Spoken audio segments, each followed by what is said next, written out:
Океј, дечки, добро вечер. Денеска зборувам за тоа како да го контролираме подобро животот. Почнете од работите кои што можете да ги контролирате. Ајде да кажам пример. Имате двор кој што треба да го искосите или нешто кој што треба да средите. Почнете од таму. Знаете, многу често луѓето чекаат и се премногу во мислите за иднината.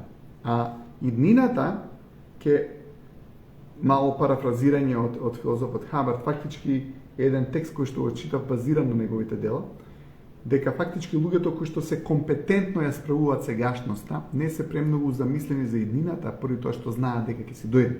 Видите, луѓето кои што компетентно се справуваат со сегашноста, не се премногу загрижени за иднината, затоа што знаат дека резултатите ќе дојдат.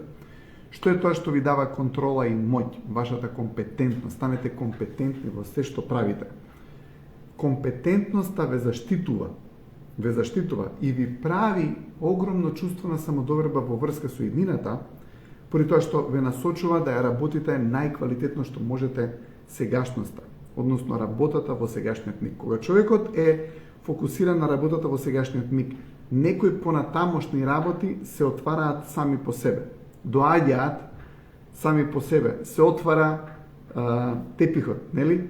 Сега, целата идеја е да на некој начин почнеме со нешто кое што можеме да го контролираме. Често пати луѓето губат премногу време од каде да почнат, а не почнуваат од нигде. Почни од нешто кое што не ти е средено и стави ред таму. Па после тоа почни во нешто друго што не ти е средено, па стави ред таму. Па почни од нешто трето што не ти е средено, па стави ред таму. И како почнуваш да го правиш тој ред да го воспоставуваш, се отвара понатаму иднината. Ете, цело време се отвара иднината понатаму. Зошто? Поради тоа што вие сте почнали да внесувате ред во сегашниот миг. И како човекот го прави редот во сегашниот миг, така повеќе нешта се средуваат и така повеќе нешта се отвараат за иднината. Поради тоа што ти не можеш да чекаш иднината да дојде, ти мора да и придеш на иднината, но како и приоѓаш на иднината преку акција во сегашноста од нешто кое што веќе ти е на ум дека треба да го направиш. И кога имаш веќе работи кои што ти се на ум дека треба да ги направиш, засукај ракавите, направи го тоа. Па после тоа направи го нешто друго кое што се треба да го направиш. Па направи нешто трето кое што се треба да го направиш и она што се случува, почнувате да ја отварате иднината. Почнувате иднината да доаѓа накај вас со сите тие позитивни нешта, затоа што вие фактички ги буткате процесите накај иднината, ама како ги буткате од сегашниот миг. Ако не сте во сегашниот миг, не можете квалитетно да ја завршите работата, затоа што квалитетната работа се состои од тоа да сте присутни со душата, со умот за работите кои што ги правите. Морате да сте присутни со душата и со умот во работите кои што ги правите. Теона Танчевска, поздрав. Лиљана Кочковска, добро вечер. Значи, што треба да направиме? Присутност во моментот. Со таа присутност на моментот правиме компетентност. Има уште еден убав цитат од филозофот Хабард, вели: главната состојка на компетентност е уживањето. Сега, ако човекот ужива во работата, ако ужива во тоа што го прави, само по себе уживањето во работата му е најголема награда, не платата, која што несомнено треба да дојде. И нема ништо лошо да имаме што поголеми примања и што поубав приход, но она што е многу важно е колку повеќе уживаш во нештото што го правиш, колку повеќе со љубов го правиш нештото што сакаш да го направиш, толку повеќе ти веќе си добил размена за се, поради тоа што си ја добил среќата од кејфот кој што го имаш во убаво направената работа. И ако видите кејфот во работата и љубовта во работата, го прави квалитетниот продукт. Затоа што, гледате, ако човекот ја нема љубовта во работата и го нема кејфот во работата, тогаш обично не доаѓаат квалитетни продукти. Еден пријател ми кажа дека мајката му кажала нешто затоа што почнал да работи, некои работи ги правел повеќе како хоби и не бил платен многу за тоа што го правел. И мајката му дала мудар совет и му рекла: дека фактички на тој начин гарантира дека ќе направи најдобар можен продукт. Гледате колку интересно е. Најдобриот можен продукт доаѓа кога даваме малку повеќе од парите кои што ги добиваме. Сега, затоа е многу важно човекот да го сака нештото што го прави, затоа е многу важно човекот да е заљубен во својата работа и да ја прави работата со кејф и со љубов, затоа што прво наградата ти е самата љубов која што ја правиш во работата, и второ, секогаш ќе добиеш, односно ќе дадеш продукт кој што ќе биде многу поквалитетен од некој кој што едноставно све што чека го прави продуктот, ама мисли на парите, го прави продуктот, ама мисли на парите. Кога го правите продуктот, немојте да мислите на парите. Денески исто со еден многу паметен дечко зборев, изборевме давав некоја идеја, односно давав цитат од Пикасо. И самиот он вика, па гледај жаре, и Пикасо не го знаат како некој кој што имал многу пари, не го знаат како некој кој што имал многу добри слики. Несомнено Пикасо бил, не знам дал и колку бил познат и колку можел да заработи и колку имал приходи тогаш кога бил жив. Сега, нели обично генијалците посхумно се гледат како генијалци и како многу успешни луѓе, но кога ќе размислите истото го кажа дечко, и некој пеач вика, ако пее многу добро, не вика теј колку пари заработи, него колку убави песни имал. Сега, целата идеја е дека стварно кога работиме со љубов и кога работиме со кејф и кога работиме со волност, тогаш работите испаѓаат како што треба, затоа што тоа е магијата. Волноста, љубовта, среќата, убавината која што ти ја ставаш во продуктот, тоа е твојот бренд. И кога го имаш тоа во твојот продукт и во твојот бренд, тогаш не треба многу за да луѓето го зборат твојот бренд, поради тоа што се гледа дека го правиш со љубов. Сега, денеска кидам на еден многу убав концепт, кој што сум го зборал многу често, ама е време да го обновиме, се вика биди, прави, имај. Ја го имам прочитано кај филозоф од Хабар. И што вика он? Да бидеш фактички, ќе ви прочитам, вика, да бидеш, значи, или битисување е резултат од превземање на идентитет. Значи, ние превземаме идентитет. Например, јас сум мотивацијски тренер за личен развој. Тоа е моето биди. Што правам? Консултации, зборувам, мотивацијски предавања. Што имам? Луѓе на кои што сум го променил животот. Гледате, тоа е мојот резултат. Тоа е имањето.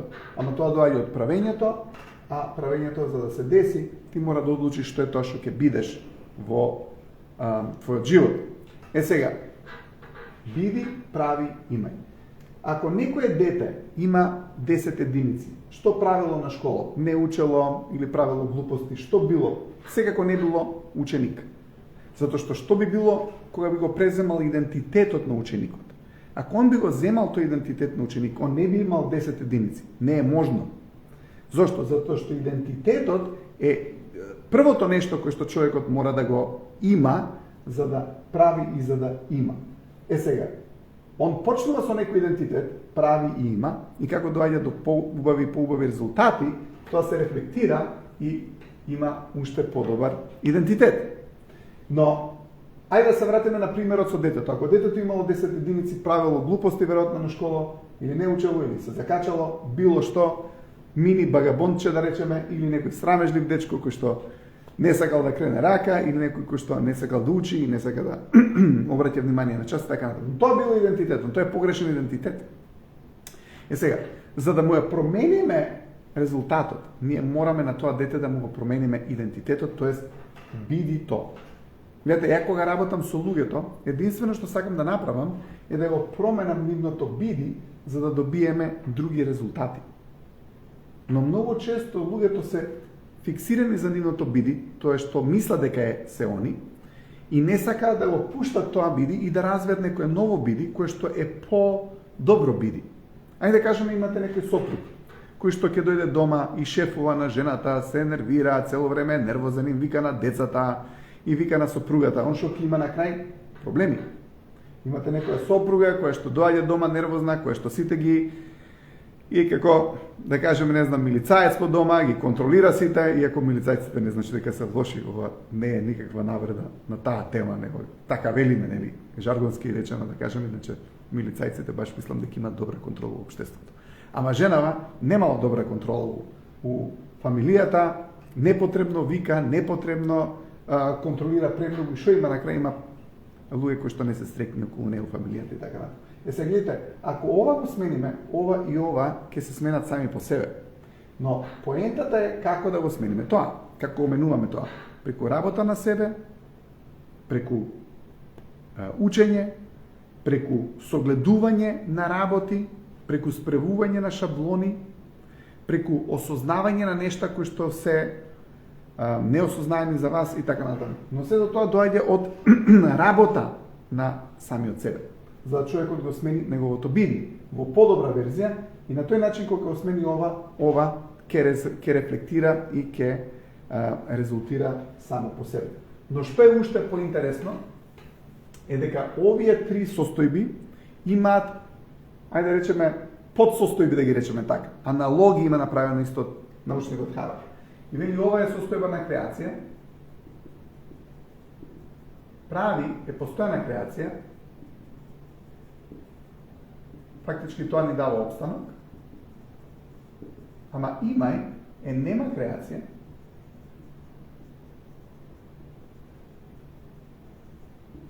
или е контракреација. Што ова значи? Видите, ајде да кажем имате некој момче кој што имало цел да ја освои девојката. Но, пред да ја освои девојката, пред да ја има, он бил во овие две состојби, каде што бил целосно креативен за неа. Но, од која ќе ја освои и која ќе ја добие, гледате, затоа почетоците на релациите се толку убави, затоа што има тоа, не знам све за неа, сакам да запознаам, сакам да допринесам на неа, сакам да креирам за неа, сакам да изсинувам звездина, сакам да ја, не знам, да ја направам срекна, затоа што целта се уште не е реализирана. Но, на крај, ки стаи прстен, почнува бракот, се зима здраво за готово, овдека е крај на играта. Ето, овдека е game over. Овдека е крај на играта. И што се случува? Почнува глупава игра. Гледате, глупавата игра почнува поради тоа што прекинала таа убавата игра. Затоа што, гледате, имале некоја цел. Момчето имало цел да ја освои девојката, она му била целта, и го од која ја освоил, гледај си ги има деца не се ни негови. И се обраќа со мори, што и да, предходно бил цело време у преубави манири и така натаму.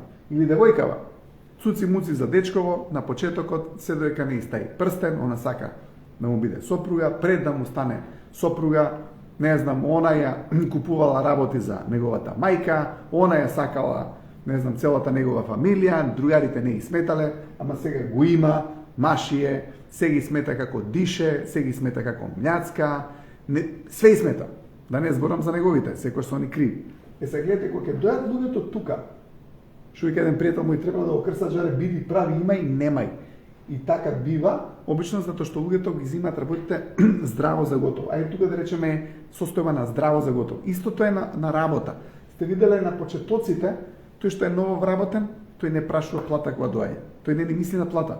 Оне овој кој што го зборев на почетокот, љубов, дава, енергија, креација, нема проблем. Зашто? Зашто ова е целосна одговорност. Гледате, овдека е одговорност. Овдека е неодговорност.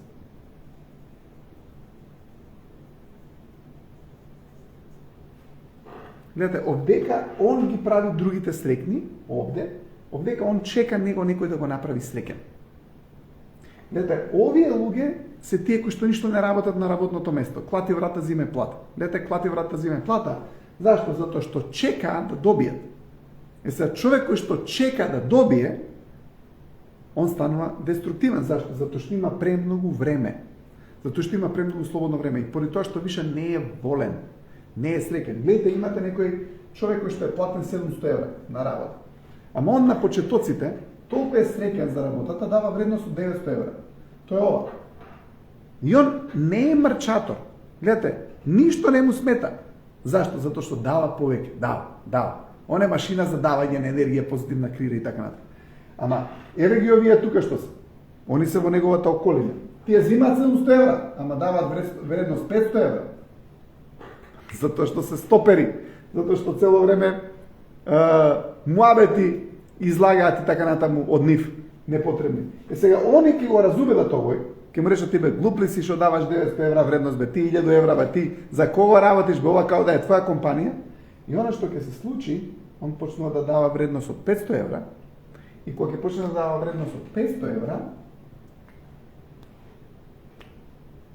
почнува да наоѓа мани, почнува да мрчи, почнува да прави проблеми. Зашто? Поради тоа што давал помалку отколку што му е дадено на него. Гледате, он во овој период, кога давал многу повеќе, кога многу повеќе работи давал, отколку што е платен, немал проблем. Кога има проблем? Кога почнува да дава помалку отколку што е платен. Зашто секој човек кој што дава помалку отколку што му е платата, тој е марчатор. И тој ќе почне да наоѓа проблеми со фирмата, сите му се криви, он не е крив, а овој нововработениот, гледате, овие тие што се клати врата зиме плата да го гледат со цигара, го гледат како да е од Марс паднат, вика тај ќе му помине за некој период, ама на него му поминува поради тоа што почнува полека да се прилагодува на околината во која што он се наоѓа, затоа што ваквите луѓе полека почнуваат и другите луѓе да ги заразуваат со негативна енергија, поради тоа што не се одговорни, а одговорноста се следува на тоа дај да креирам за општото добро, да креирам за фирмата, да креирам за фамилијата, да креирам за сопругата, да креирам за децата, за кој да е, едноставно креирате вие, зошто? Поради тоа што дека е одговорноста. Никој не бил разочаран на почетокот од релацијата кога давал многу. Сега, или партнерот или партнерката дошле пред нив тука, па они почнувале да не даваат, па овие се разочарали и они станале како нив, истиот муабет од работното место. Гледате, имате девојка, она уште крира за дечкото, ама дечко побрзо дошол во ова, состојба не крира. И она на крај, бум, се претопува во неговиот модел. И она не крира. Сега и она станува деструктивна, и она цело време окриува некој и така натаму. Сега, гледате, целата поента е дај да ја постигнеме целта, зашто дека е целта, и кога ќе постигнеме целта, за да дојдеме повторно тука, мораме да ставиме нова цел. Затоа што ако не ја ставите новата цел, нема на каде да ви оди вниманието. И ако нема на каде да ви оди вниманието, затоа што гледате оддека сте тим со другите луѓе, оддека не сте тим, оддека сте контра. Зошто? Поради тоа што немате цел и имате време. Кога човекот нема цел и има време, настанува деструкција. Кога нема цел и има време, настанува деструкција, затоа што умот почнува да измислува, затоа што кога нема цел и има време, умот почнува да измислува глупави работи. Еден пријател мој кој што беше многу висок чиновник во македонската армија, се е пензиониран, ми рече: Жаре, вика, првото златно правило во војската е не смееш на војникот да му оставиш да има слободно време. И тоа е така. Затоа што гледате, тука сте креативни, тука не сте креативни. Тука све ви не ви чини. Не ви чини земјата, не ви чини работата, не ви чини бракот и така натаму. Не зборам за вас, затоа што претпоставам дека сте тука и ги применувате сите овие работи и сте луѓе кои што работат на себе, но на било кој, ако нештото цело време гледате дека не му чини, проблем е. Затоа што е дојден тука, затоа што нема нова цел која што ќе ја запрати. Нема нова цел која што ќе искрира. Нема нова мотивација за која што ќе излезе енергија од него. Затоа што гледате, во овие две фази човекот сака се покаже во најдобро светло. Во оваа фаза, он не ќе се покаже. Ајде да не речам фаза, во оваа состојба во најдобро светло, во оваа состојба нема потреба се докажува. Затоа што он има сопругата. Она нема потреба се докаже, затоа што она го има него. И тука е деструктивната фаза. Тоест деструктивната состојба, да речем. Затоа е многу важно човек да има постојано нови цели, постојано ново нешто, затоа што кога ќе дојдеш тука, фактички ова е комфорт зона. Ова е тоа што го зборам ја барата, каде што секој е незадоволен и има цело време изговори. А тука е одговорноста како да е твое. Ето дека одговорноста како да е твое. Затоа што ако ги гледаш работите како да се твои, ја гледаш ти работата како да е твој бизнис, човекот ќе осмени многу начинот на гледиште. Затоа што, Ајде кажем имате некој работник, имате некој собственик, он останува до 8 саат на вечер, до 9 саат. Работникот му вика шефе 4 минута ќе си одам. Сега таа една минута на него му е важна, а овој останува уште 4-5 сати, зашто? Затоа што ја гледа големата слика и ја превзема одговорноста за сите други. Зашто? Затоа што е креативен во однос на некоја опстаночна цел, од која што многу други фамилии живеат. Ама тоа е затоа што не има визијата и затоа што има желбата и затоа што има фокусот. И тука е одговорноста. Да имаме идеи, да имаме желби, да имаме волност, да имаме фокус и да имаме реализација. И кога таа цел е креативна и конструктивна, тоа велиме ние сме одговорни.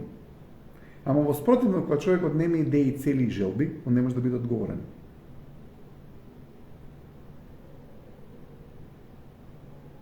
Така да, многу е важно да се наоѓеме во овој дел и ако дојде човекот во овој дел, да препознае дека е тука и дека не е нешто како што треба, затоа што почна да станува незадоволен, он дека станува незадоволен затоа што он нема аутпут на продукција.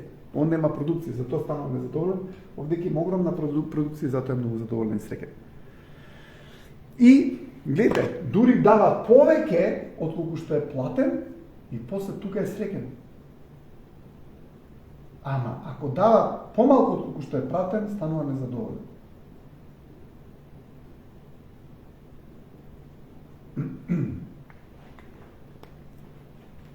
Жива вистина.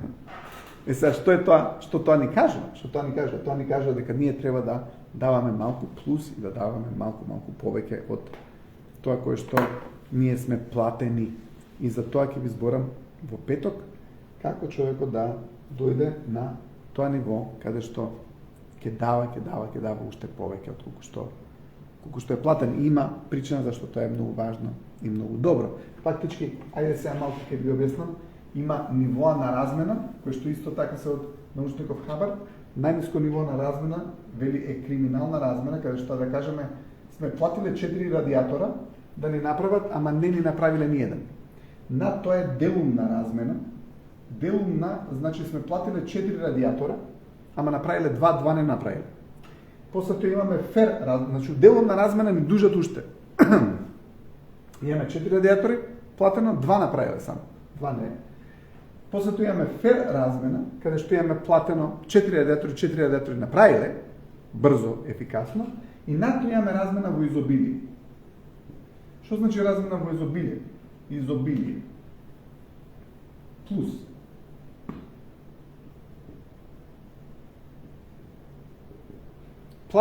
Сме платиле 4 радиатори, дошле направиле 4 радиатори, и уште 2 слики што не се клатели или некои кваки ги направиле, ама не ни наплатиле.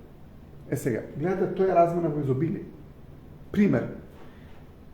Имате некој детенце, влага во зграда. Има некоја постара бабичка. И таа постара бабичка има кеси. И дето вика бабичке, ја ќе ги земам кеси. Не мораш, синко, не мораш. Мори, како не морам? Сакам да ви помогнам. И ги носи кесите до 5 спрат. И излага одлив баба, вика кесиве, синко, не, ќе ги однесам до врата. И ги носи до врата. Тоа е размена во изобилие.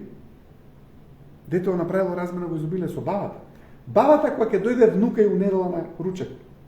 За кого збори бабата? Леле, што има едно златно детенце да си го најдеш, најди го на Инстаграм, на социјални медиуми, така и така се вика.